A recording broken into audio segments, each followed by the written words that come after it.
তারাবির নামাজ ৮ রাকাত পড়বো নাকি ২০ রাকাত, এটা নিয়ে বাংলাদেশে বেশ আলোচনা হয়ে থাকে। বাংলাদেশের মানুষের একটা চেতনা হচ্ছে তাল গাছটা আমার, যতই বুঝান না কেন বুঝ নিবে না। তারাবির নামাজ আল্লাহ রাসূল কি প্রতিদিন ২০ রাকাত পড়েছে? আল্লাহ নবী কি তাহলে প্রতিদিন ৮ রাকাত পড়েছেন? আল্লাহ নবী কি কখনো ২০ রাকাত তারাবির বেশি নামাজ পড়েন নাই রাত্রিকালীন সময়? ৮ রাকাত না, ২০ রাকাত না, আল্লাহ নবী এমনও সময় গেছে ৩৬ রাকাত পড়ছেন, হাদিস আছে। আচ্ছা, এবার সিদ্ধান্ত তাহলে আপনার কি হবে? প্রথম সিদ্ধান্ত হচ্ছে, দলিলে আমি পড়ে যাচ্ছি, প্রথম সিদ্ধান্ত হচ্ছে কোয়ালিটি আপনাকে মেনটেন করতে হবে, কোয়ান্টিটি না। কোয়ালিটি মেনটেন করা, আপনি ৮ রাকাত পড়বেন না ২০ রাকাত পড়বেন না ১৬ রাকাত পড়বেন, এটা পরের বিষয়। আগে আপনার মেন্টালিটি এইভাবেই সেট আপ দিতে হবে যে আমি কোয়ালিটি মেনটেন করে তারপর নামাজটা পড়ব। দলিলগুলো নেন। প্রথমে হচ্ছে ২০ রাকাত তারাবির নামাজ কেন আমরা পড়ি বা পড়তে বলি, এবং অধিকাংশ ওলামা ইকরাম কেন পড়তে বলেন, কেন ২০ রাকাত তারাবি সারা পৃথিবীর বুকে অধিকাংশ মানুষ আদায় করে। ইমাম বুখারী সহ সিয়াসিত্তার সকল গ্রন্থকারের ওস্তাদের ২৬ খণ্ডে রচিত কিতাব মুসান্নাফে ইবনে আবি শাইবার সহিহ সনদে এসেছে, আবদুল্লাহ ইবনে আব্বাস রাদিয়াল্লাহু তাআলা আনহু থেকে বর্ণিত, তিনি কি বলছেন খেয়াল করেন। আন্না রাসূলুল্লাহ সাল্লাল্লাহু আলাইহি ওয়াসাল্লাম কানা ইউসাল্লি ফি রমাদান ২০ রাকাতান ওয়াল উইতরা। রাসূল সাল্লাল্লাহু আলাইহি ওয়াসাল্লাম রমজান মাসে ২০ রাকাত তারাবি এবং বিতরের নামাজ আদায় করেছেন। এক নম্বর দলিল। হাদিসটি কোথায় আছে? সুনানুল কুবরা লিল বাইহাকির ২ নম্বর খণ্ডের ৬৯৮ নম্বর অংশে, আল মুনতাখিবের ৬৫৩ নম্বর অংশে, আল মুআজাবুল কাবীরের ১১ নম্বর খণ্ডের ৩৯৩ অংশে, আল মুআজাবুল আওসাতের ১ নম্বর খণ্ডের ২৪৩ নম্বর অংশে। ইয়াজিদ বিন রুমান রাহিমাহুল্লাহ তিনি কি বলছেন খেয়াল করেন। কানান নাসু ইয়াকুমুনা ফি জামানি ওমর ইবনে আল খাত্তাব রাদিয়াল্লাহু তাআলা আনহু ফি রমাদান বি ২৩ রাকাতান।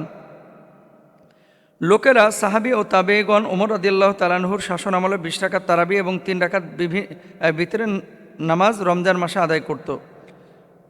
মারিফাতুস সুনান ওয়াল আসার ১৪৪৩ নম্বর অংশে, মুয়াত্তা মালিকের ৩৮০ নম্বর অংশে, সুনানে বাইহাকি কুবরা ৪৪৯৪ অংশে এ বিষয়টি উল্লেখ রয়েছে। এরপর আছেন সাইদ বিন ইয়াজিদ রাহিমাহুল্লাহ, তিনি বলছেন উমর রাদিয়াল্লাহু তাআলা আনহু কি বলছেন, তিনি কানা ইয়াকুমু আহদির ওমর ইবনে আল খাত্তাব রাদিয়াল্লাহু তাআলা আনহু ফি শাহরি রমাদান বি ২০ রাকাতান। ওমর রাদিয়াল্লাহু তাআলা আনহুর শাসন আমলে লোকেরা ২০ রাকাত তারাবির নামাজ পড়তেন, আর ওসমান রাদিয়াল্লাহু তাআলা আনহুর শাসন আমলে লম্বা কেরাতের কারণে লাঠির ওপরে ভর করে দাঁড়াতেন। আরও অনেকগুলো দলিল আছে, দলিলগুলো দিলে অনেক সময় লাগবে। তাহলে আমরা 3টা মোটামুটি দলিল পাইলাম, যে দলিলগুলোতে আপনার ২০ রাকাত তারাবির ব্যাপারে প্রমাণ আছে। এখন আপনারা যারা ৮ রাকাত পড়েন, আপনারা বলবেন যে আমাদেরও তো দলিল আছে, সেই দলিলগুলোর কথা কেন বলেন না? হ্যাঁ, আপনারা যে দলিলটা পেশ করেন, প্রথম হাদিস আবু সালামা ইবনে আব্দুর রহমান থেকে বর্ণিত, তিনি আম্মাজান আয়েশা সিদ্দিকা রাদিয়াল্লাহু তাআলা আনহাকে জিজ্ঞেস করলেন, রমজানে রাসূল সাল্লাল্লাহু আলাইহি ওয়াসাল্লামের নামাজ কেমন ছিল? উত্তরে তিনি বললেন, রাসূল সাল্লাল্লাহু আলাইহি ওয়াসাল্লাম রমজানে এবং অন্যান্য মাসে বিতের সহ ১১ রাকাতের বেশি পড়তেন না। মানে কিয়ামুল লাইল, মান কামা রমাদান ঈমানান ওয়া ইহতিসাবান গুফিরা লাহু মা তাকাদ্দামা মিন যামবি। যে ব্যক্তি রমজান মাসের রাত্রে দাঁড়িয়ে কিয়াম করলো, ঈমান এবং ইহতিসাবের সাথে নামাজ আদায় করলো, আল্লাহ রাব্বুল আলামিন এই ব্যক্তির মান কামা রমাদান ঈমানান ওয়া ইহতিসাবান গুফিরা লাহু, তার পূর্বের গুনাহ খাতাগুলো মাফ করে দেবেন। সুবহানাল্লাহ। তো এখন এই যে মান কামা রমাদান, আম্মাজান আয়েশা সিদ্দিকা রাদিয়াল্লাহু তাআলা আনহার সেই হাদিস থেকে তারা বলতেছেন কি, আল্লাহ রাসূল ওই তারাবির নামাজ ৮ রাকাত বা ১০ রাকাত পড়েছেন, আর বেতের পড়েছেন ১ রাকাত বা ৩ রাকাত। এটা তাদের দলিল যারা ৮ রাকাতের পক্ষে। ২ নম্বর দলিল কি দেখেন, ইয়াহইয়া ইবনে আবু সালামা রাহিমাহুল্লাহ তিনি বলছেন, আমি রাসূল সাল্লাল্লাহু আলাইহি ওয়াসাল্লামের রাত্রিকালীন নামাজ সম্পর্কে আম্মাজান আয়েশা সিদ্দিকা রাদিয়াল্লাহু তাআলা আনহাকে জিজ্ঞেস করলাম। উত্তরে তিনি বললেন, রাসূল সাল্লাল্লাহু আলাইহি ওয়াসাল্লাম ১৩ রাকাত নামাজ আদায় করতেন। প্রথমে ৮ রাকাত পড়তেন, এরপর বেতের পড়তেন, তারপর ২ রাকাত নামাজ বসে আদায় করতেন। ৮ রাকাতের দলিল তারা এটা দিচ্ছেন।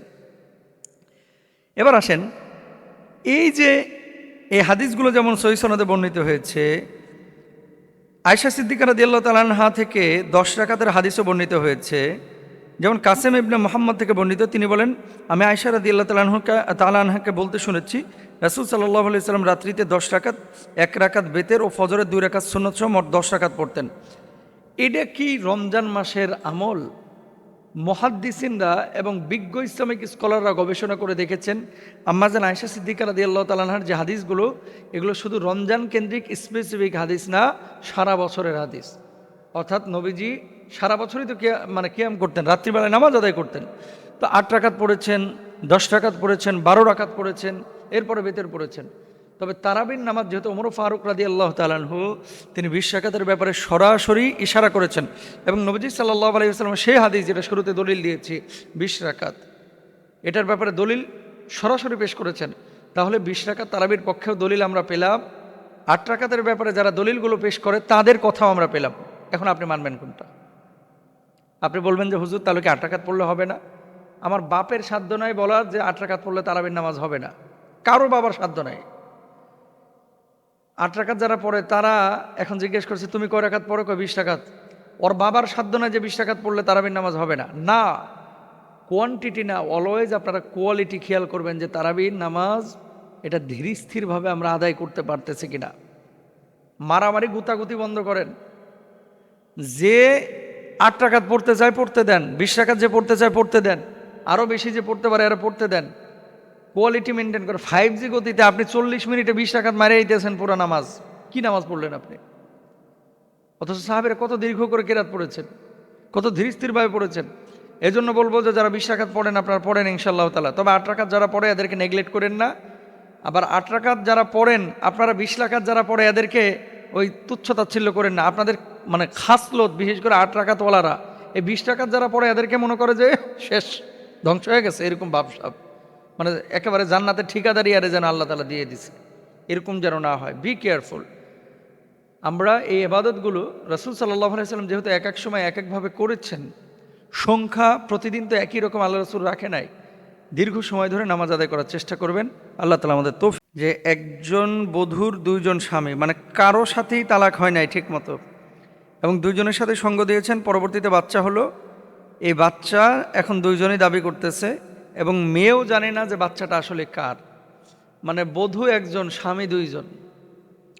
আসলে কিয়ামতের আগে এই ধরনের ঘটনাগুলো ঘটবে, তো ঘটবে বলতে আমরাই ঘটাবো আর কি।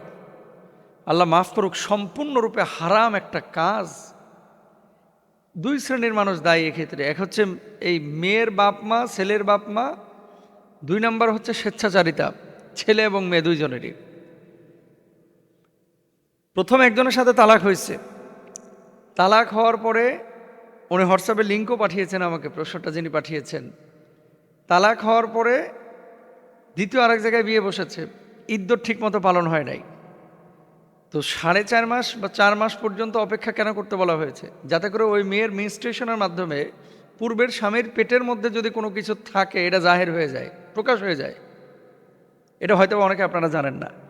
আরে মেয়েরা যখন তালাক দেন বা এই ছেলেরা যখন তালাক দেয়, তালাক দেওয়ার পরে কেন অপেক্ষা করতে বলা হয়েছে? এই যে 3 তুহুর, মানে 3 হাইজ পর্যন্ত অপেক্ষা কেন করতে বলা হয়েছে অনেকে জানেন না। এটার একমাত্র উল্লেখযোগ্য কারণ অনেকগুলো কারণের মধ্যে, পেটের মধ্যে যার সাথে তালাক হয়েছে এর যদি বাচ্চা থাকে, বাচ্চাটা যাতে করে প্রকাশিত হয় যে আসলে সে তার বাবা। আর যদি বাচ্চা না থাকে তাহলে তো হাইজের কারণে তার পেটের মধ্যে এমনি ক্লিয়ার হয়ে যাচ্ছে, আর কোনো সন্তান সম্ভাবনা নাই। এখন যেটা করে আমাদের অনেক মারা, অনেক বোনেরা এটা না বুঝেই, ওই প্রথম স্বামীর সাথে তালাক হয়েছে, আর একটা ভালো প্রস্তাব আসছে, অথবা ইউটার্ন নিয়ে আরেকজনের সাথে ফিটিং দিছে, বিয়ের লেগে অস্থির, 1 মাসের মধ্যে বিয়ে দিয়ে দেয়। সম্পূর্ণরূপে হারাম কিন্তু ইসলামে এটা।